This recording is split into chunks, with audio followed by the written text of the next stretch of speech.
Good morning, SharkCast listeners and viewers. My name is Sam Shinazzi. This is SharkCast Pod. Catching up with Kieran on a Monday over coffee. I don't even know what the show's called anymore. I'm so disorientated by what's happened on the weekend. And what happened on the weekend was the mighty Sharks, not so mighty, losing 37 points to 10 at Amy Park.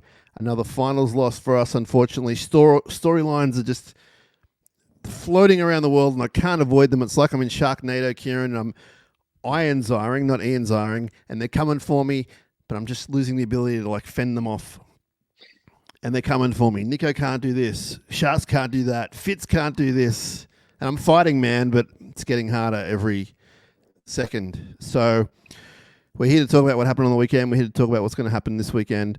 We're going to keep it as light as we can, but there is also some serious stuff to talk about, like our inability to win finals. So, Kieran, how are you coping after the loss?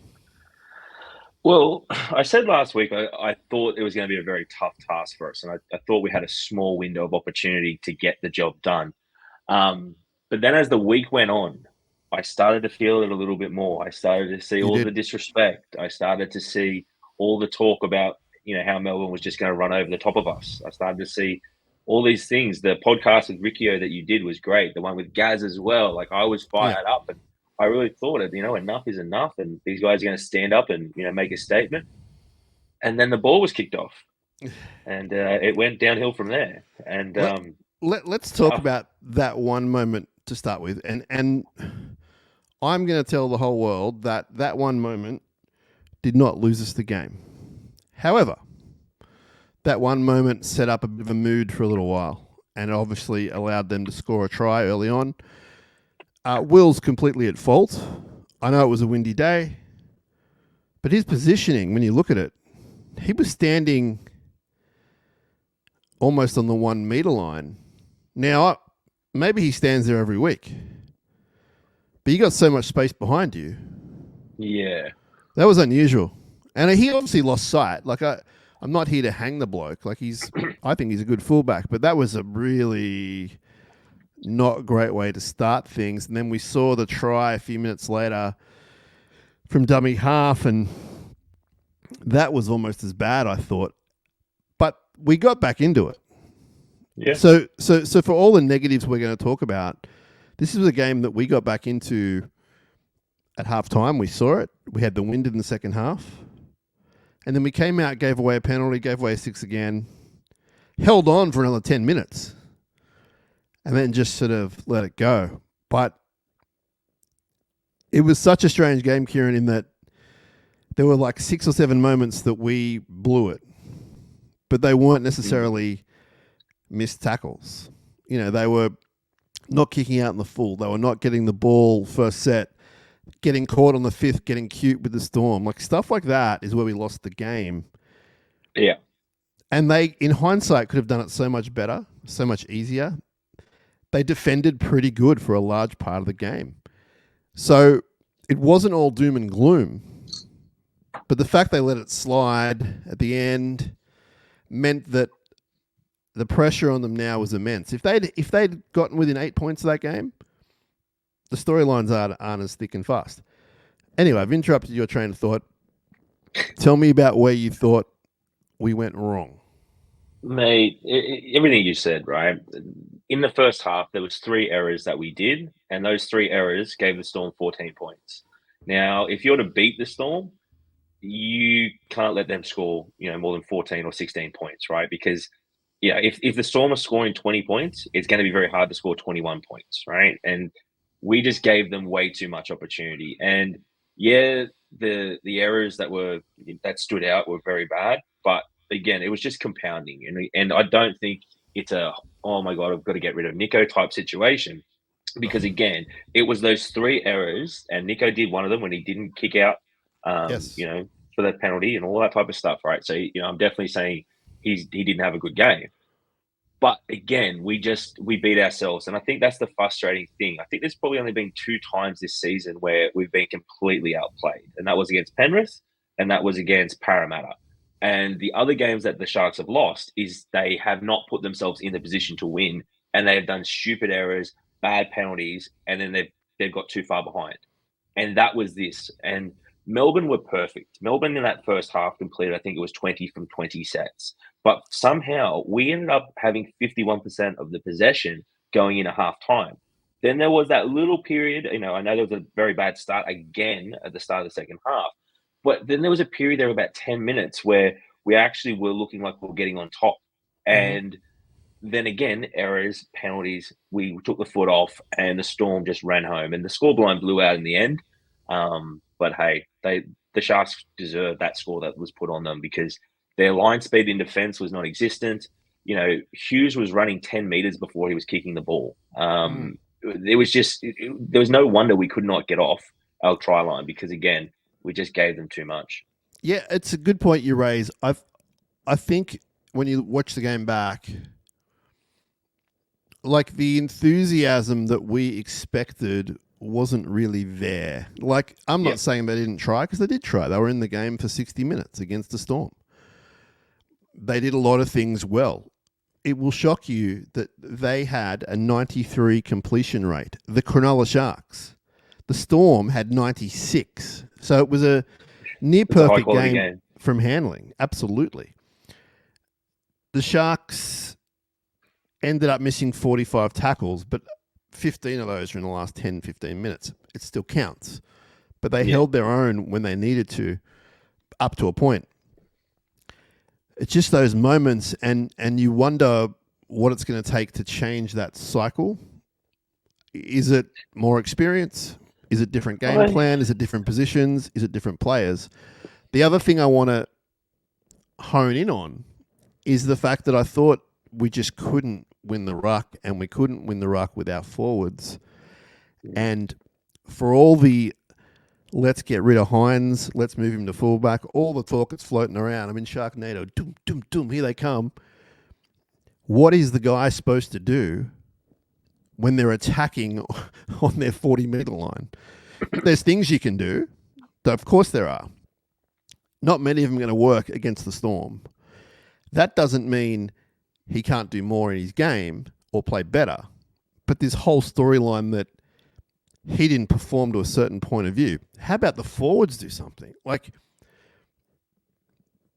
not many of those forwards can really say that they dominated that game. And I think our back five didn't have the same. It didn't feel like we were getting the same yardage that we're normally getting, right? So the Storm did really well in slowing down the play the balls, and they were holding us down for a really long time. And again, the referee kind of put the whistle away, unless it's a fifth tackle for Melbourne. That's when he would pull his whistle back out again. But I think if we could have done things a little bit better is maybe we've got to then start kicking early. And we saw that from Trindle. At one point, I think it was the third tackle, Trindle just kicked it. And he kicked it long, found some space. So I think maybe from a Nico perspective, if there's one thing he could do is have a look at the game yesterday from Manly, right? Manly were in a similar predicament to what we were in, not making any meters, not getting good yardage. And DCE got them out of it, right? Turbo got them out of it. And those are the guys that are paid the big bucks. And that's what we need to see from Nico is, maybe stepping up and owning those moments and kicking us out of trouble because some of the kicks, there was no go forward. So again, you're putting so much pressure on the kickers there when you're kicking it from your, say, 30-meter line, right? And you've got the Storm in your face. One thing we didn't do was we did not pressure their kickers at all, and we did not move off the line in defense. It was very passive. So the one thing I think we need to see a lot more of is a lot more aggression. And that's what I thought we were going to bring. I really thought that power game that we've got was really going to take it to that Storm team because, in that period where our bench started to come on, we were starting to get a little bit more physical than them. And then it just would be an error, a bad kick, and we were back to square one again. So incredibly frustrating. We saw Blake, when he ran, looked really great, but he didn't get many chances because the forwards weren't doing their best job to get forward. And I'm not going to blame it on the forwards either, but the whole storyline that the halves didn't do enough, the hook, it's even the full, it's like you need against the Storm, you're not going to score many tries that are long range. Like you need to camp down there. And what? We were in their quarter for 10 tackles in the whole game. That was insane. And again, the same thing happened to us when we played Penrith. I think in that Penrith game, we had even less than 10 tackles inside their own 20 meters, right? Yeah. Yeah. So I'm just looking at our stats, right? Our two best meter guys was Iro and Talakai. Iro yep. with 171 and Talakai with 165. Then there's a big drop off into our best forward was 91 meters, which was Toby. Yeah. And when we have 93% completion, that actually means we have the ball. You know, sometimes we say, oh, we didn't have much ball, so the forwards didn't get many meters. We had the ball in this game. It was end-to-end stuff for a long while, and I don't know if it's the game plan, if it's the way that we rely on our backs, but I just feel like to win a premiership or to even win a finals game, you're going to need those big boys to do a bit more. So I was a little bit hesitant to blame the playmakers for not scoring enough, etc., or setting up enough tries when we just couldn't get down there.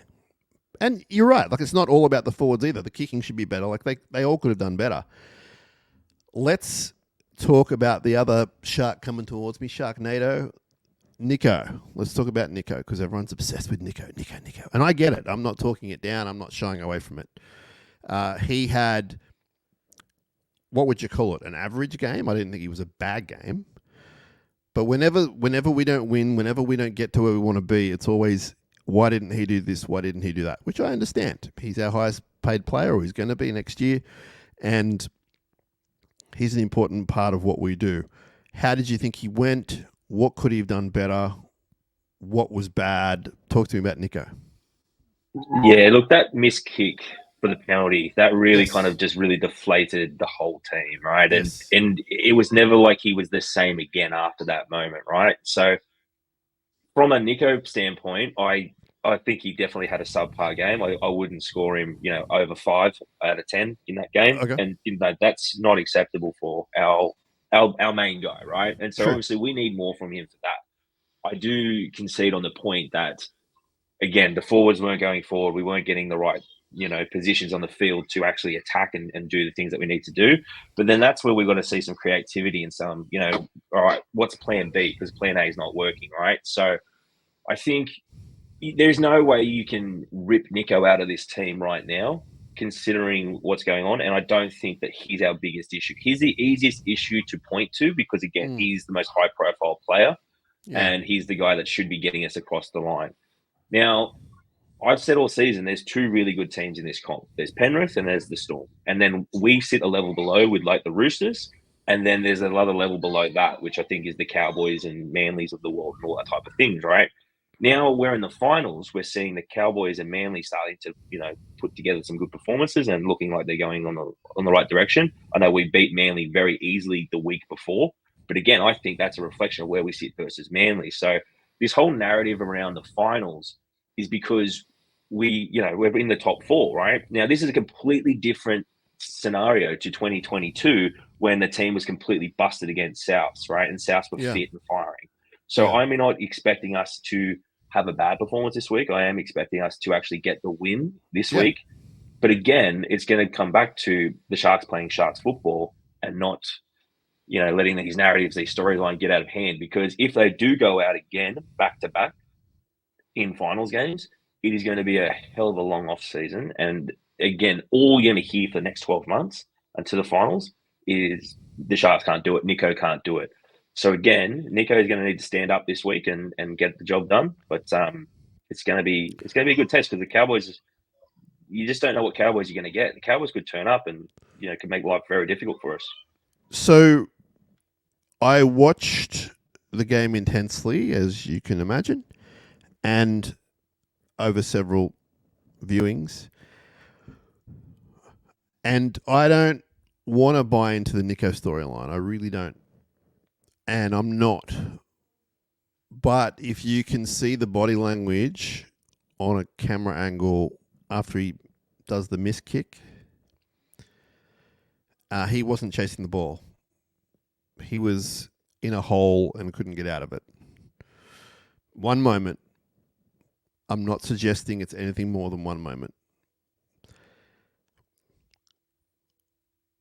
Was it just a miss kick?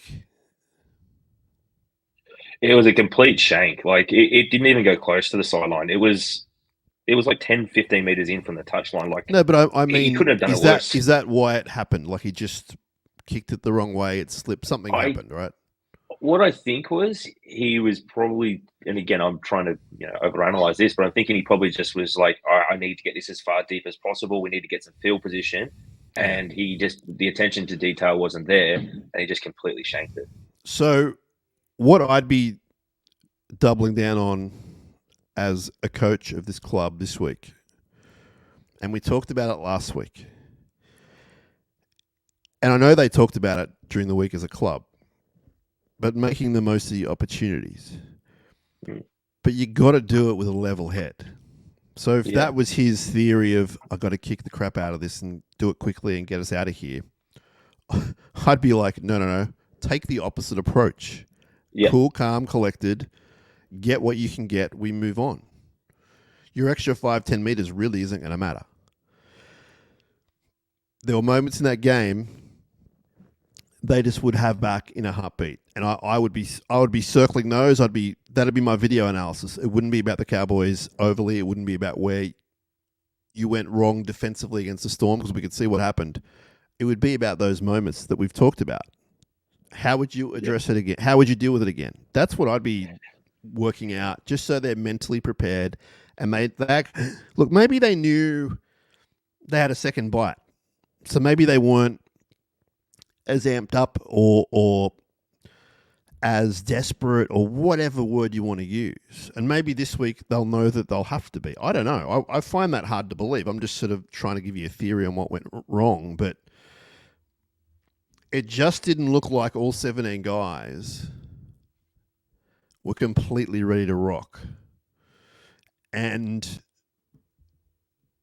that's disappointing. Like, it may be the wrong analysis. I don't know.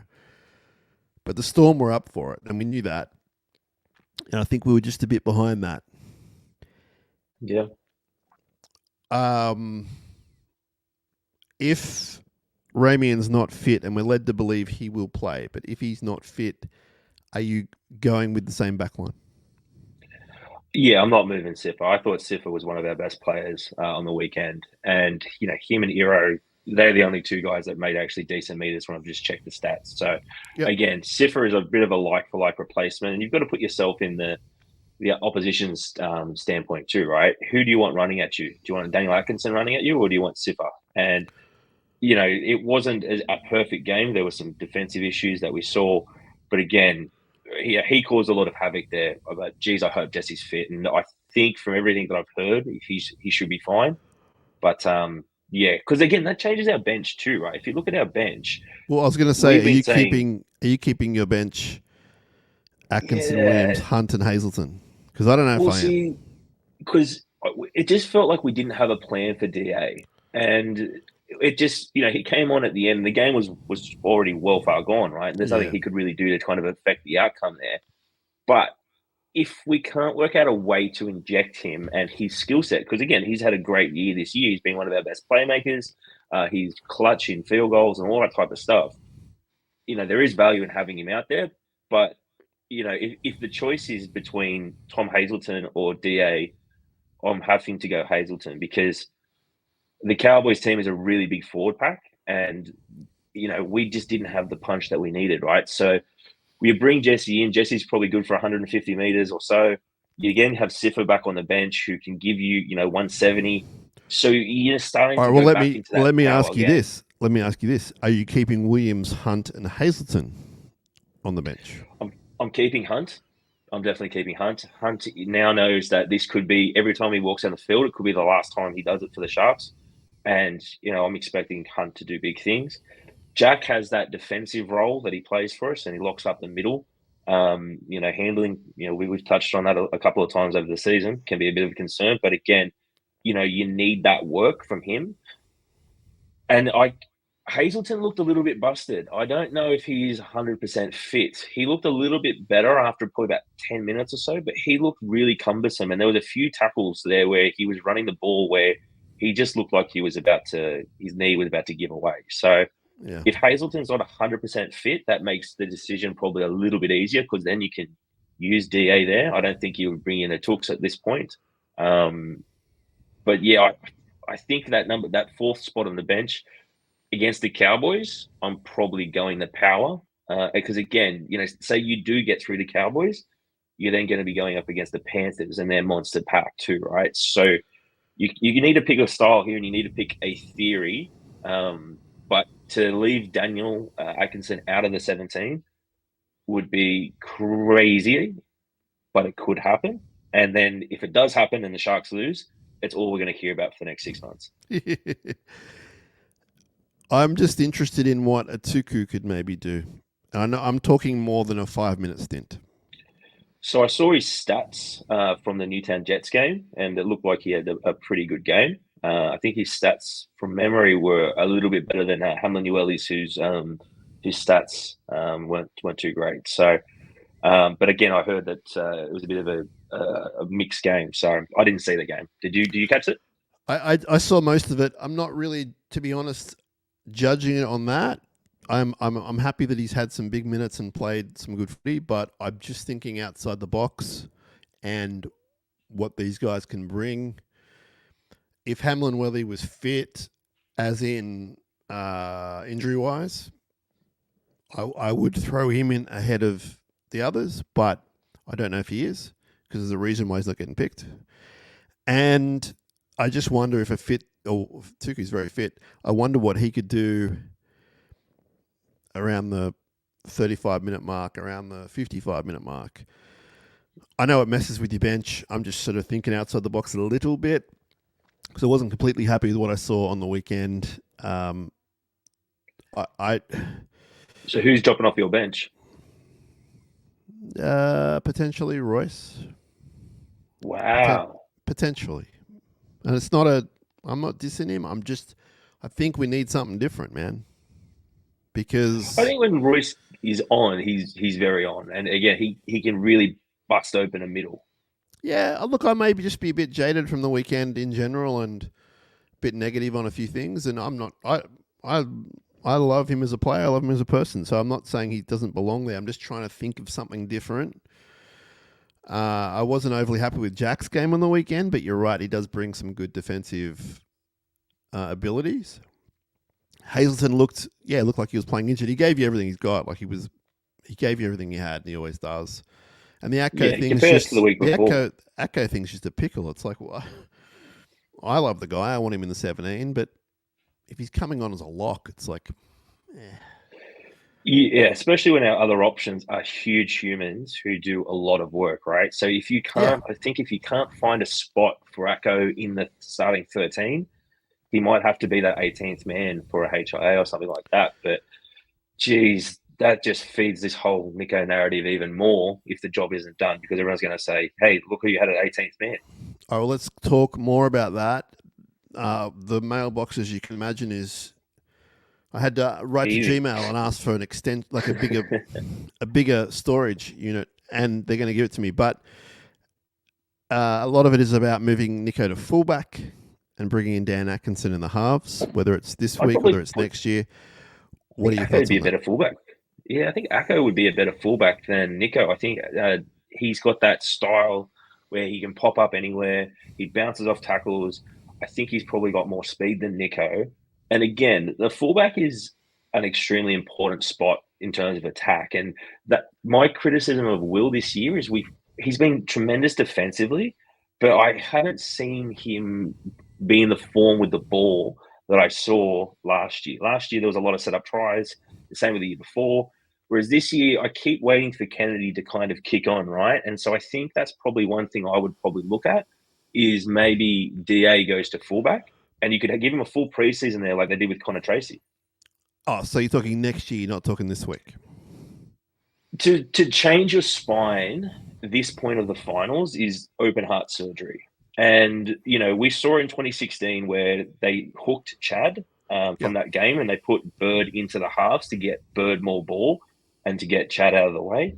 But again, the next week when they picked the team, Chad was there, right? You can't it's too hard and it's asking too much of the players to change these positions right now and to drop somebody like that right now. Like that guy has been your fullback for 27 weeks, right? He's your ride or die. You need to die on that hill, rightly or wrongly. Because if you change it now, it complicates not only just what they do on the field, but the off-field dynamics of building a successful club and things like that as well. Because Kennedy would have the runs for 6 months because of what happened. Do you think that Kennedy deserves to be in that conversation about not being our fullback? Look, I think he's had a solid year for us, but I think we need more. And it's the same criticism that people have of Nico, is that we need Nico to step up and we need more. Blake Brayley has stepped up this year and given us more.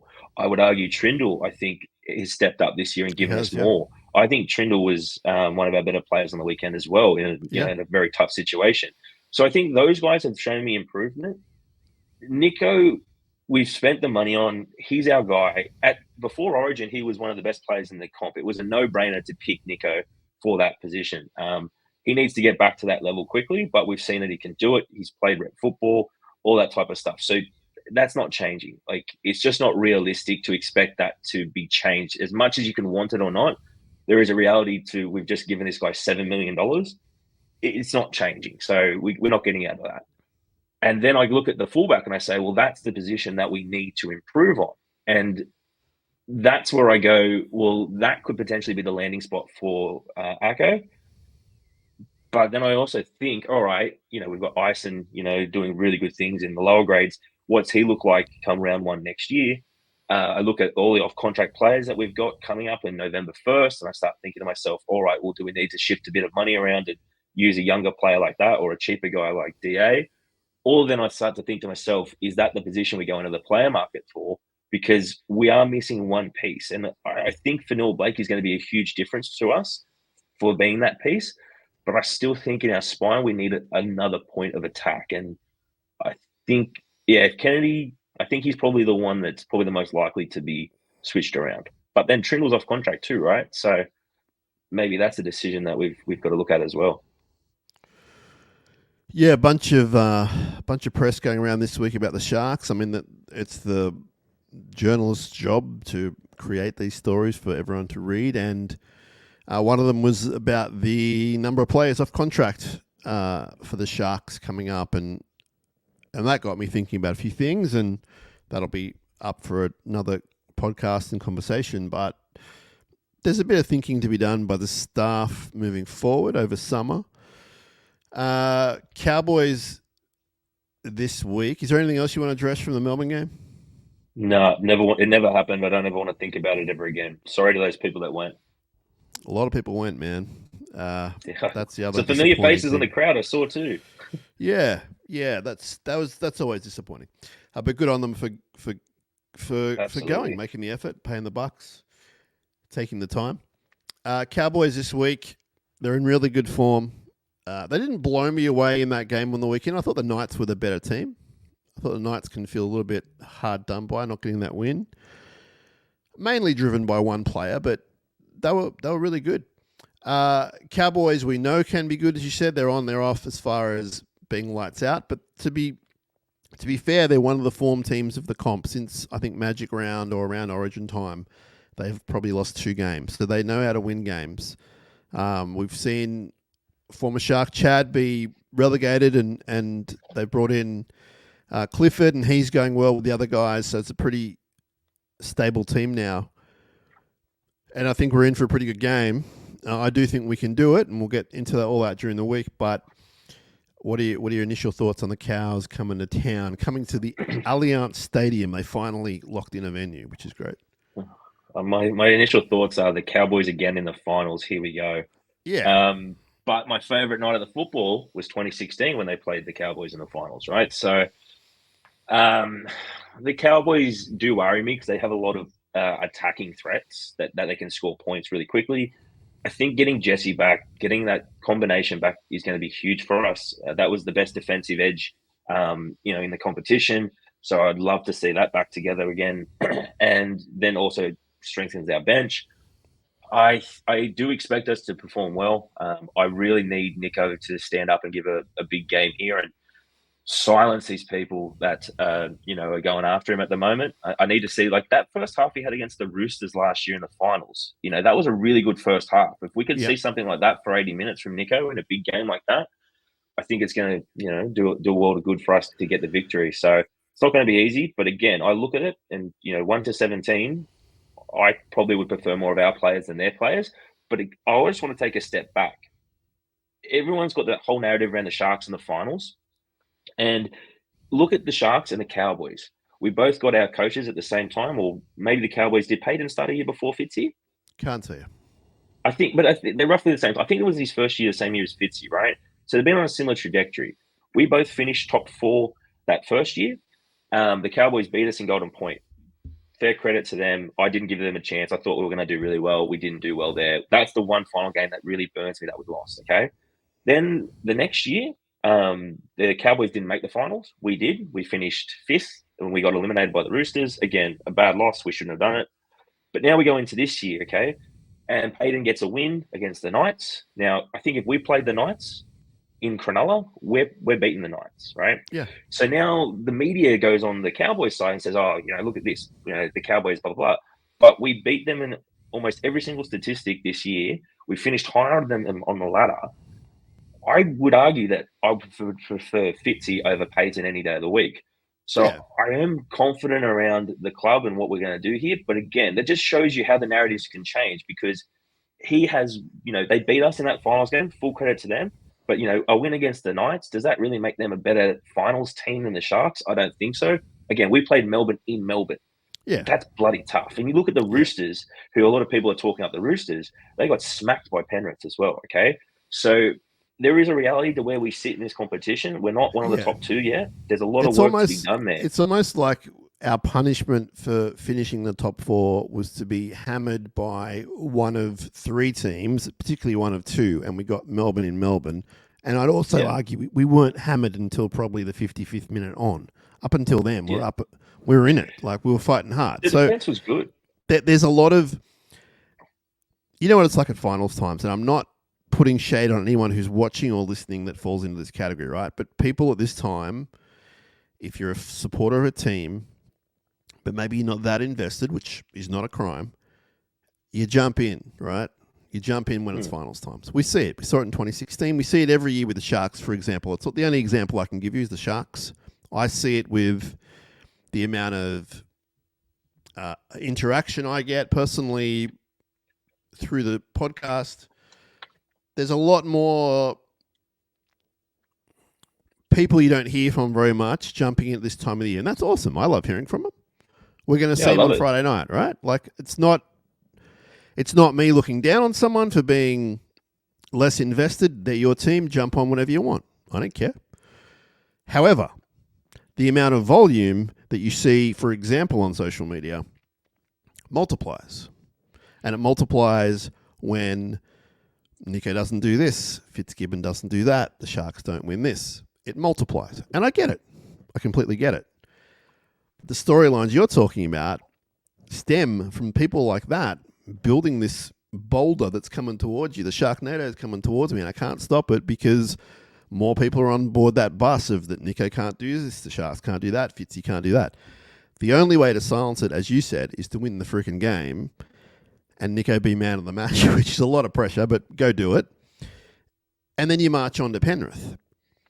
And then the problem, my friend, is the problem there is when you get to a prelim, the expectations from particularly the same sort of people I'm talking about are go win the freaking game. Yeah. You and I, and the majority of our listeners and viewers know, Penrith prelim, that's going to be a bit tricky. Not impossible, but a bit tricky, and particularly the one team you don't want to play in a prelim, right? Yeah. So the storyline just keeps building. So we can win this week against the Cowboys, and I'm just letting everyone know what they already know. We can win this week, play Penrith at Homebush next week. What percentage do you give us a chance? 15, 20 tops, right? And that's being respectful to the guys that I love. Not impossible. Go play your hearts out and you never know what's going to happen. The fan that's not overly invested, loses their mind when we don't win a prelim against Penrith. Loses Yeah. their mind. And I hope this is coming out the right way. I don't want to be abused on social media, please. So put it away. Don't at me. I'm just trying to say that there's so many storylines floating around. They're kind of in a bind now, Kieran, because as I said, if they win this week, okay, pressure's off a little bit. The expectation, go beat Penrith. I'm with them. Go do it. But I'm also, post-Storm game, I was deflated. But I was also like, Massive. well, that's what happens when you don't play to your strengths, when you don't kick the ball out, when you drop the ball on the first tackle, when you get caught on the fifth. That's what happens. You're going to lose to the Storm. I don't think people see it the same way. I think it's very rare to get a grand final that's 1v2. But this year, it looks like, Penrith are going to be playing at Homebush or Parramatta. I'm not sure which one they're going to play at. So they're going to be at home, and Melbourne's going to be in Melbourne, right, for that prelim spot. So the grand final, I don't know what the odds are, but the odds are pretty short that it's going to be a Storm Penrith grand final now because they're avoiding each other. That was our real chance to completely blow the competition open, and that's what I was getting excited for because I thought if there was ever a time for them to step up and to deliver, this is the chance, right? And it didn't happen. So again, I don't want to get fanboy on our listeners and viewers, and I'm sorry to interrupt you, but no, I'm also not suggesting that when we win this week, and we both think we'll win this week, when we play Penrith next week, I can tell you with my hand on my heart, Cam McInnes is going to give you everything he's got. I can tell you Craig Fitzgibbon will not sleep next week and work so hard to get the team prepped, ready, perfect to go win the game. So I'm not ruling out they can beat Penrith. But looking at it realistically, you just have to go, it's going to be an uphill battle. Like Melbourne. But what we did in Melbourne was we almost got there for a period of time. So anything is possible. They can change the narrative, and I hope they do. We're right behind them. It's just they have to remove themselves from the noise. Otherwise, they're dead men walking. And the Cowboys are not going to be an easy beat this week, right? No. So they're going to have to absolutely stand up and to deliver. They're going to have to be physical. They're going to have to kick well. They're going to have to complete well. They're going to have to be disciplined and not give away stupid penalties. But again, if Nico and Trindle can kick us into the right positions on the field, our defense should be able to handle them. And I think that their defense would not be able to handle our attack. I agree. If we control the actual field and the momentum of the game. And that all goes back to the kicking. The kicking is the one thing that is driving me nuts at the moment. We've got to get better at it because, right now we're just not there. It does matter about the kicking. But you have to concede, and you already have. Not concede. You have to also go along with my narrative that you got to go forward. They have to get them in a position to kick. Yeah. You can't be making 20 metres off a set and then giving it to the guy to kick the ball. Forwards got to do their forwards job. And if they can't do it, the backs got to do what they can do. I appreciate Melbourne strangling them out of the game. Kieran, we got to get out of here. There's no fun and games. There's no games today. There's no random shark of the week. There's no who would you prefer, David Hatch or David Peachy. There's no games this week. It's finals time. Particularly because you have to go buy us some finals tickets. That's the only reason. I'm only kidding. We're not being that serious about it. But we do appreciate your time, Kieran. And Sharks fans, I'm not going to give you some speech about sticking with the team and that kind of stuff. What I will say is, if you respect what Kieran and I talk about week in, week out, and I know a bunch of you do because you listen every week and watch us every week, think about what we've said in regards to just expectations, not throwing it all out based on a 20-minute period of a game last week. And I also want you to enjoy the week because we don't appreciate finals times enough. So I'm sorry I've been on my soapbox the whole time. Get to the game. I don't need my colleague Gordon Tallis telling me to go out to the game like he did on Triple M yesterday. It's embarrassing that I have to hear that. I'm not saying he's embarrassing because he's my colleague. I'm not going to get in any trouble. I don't need, and it's all because of the club Oh, Kieran, you've opened a freaking can of worms. Where are we going to play? Where are we going to play? We know where we're playing. It was always going to be Allianz. When I say always, that's not actually true. It wasn't always Allianz, but that's where we were headed. That's where we're going. Absolutely. It's a great point, Kieran. If you're physically able, if you can afford it, if you have the time, get out to the game, have some fun, watch us win a finals game, and support the team in the best way you can, which is getting out there. If you can. If you can't, enjoy it from wherever you are. Kieran, we've been way too serious this Monday morning. This is not our style. Usually we talk about how wrestling is real and people are fake and that kind of stuff. Now I've got to go calm down. Actually, we've both got to go face the day. It's early. Justin Jefferson's going for 97 yards. I can't complain about anything. We'll talk to you all soon. SharkCast Pod, heaps more coming this week. Kieran, love you, brother. Talk to you soon. Up, Cronulla. Let's go get 'em.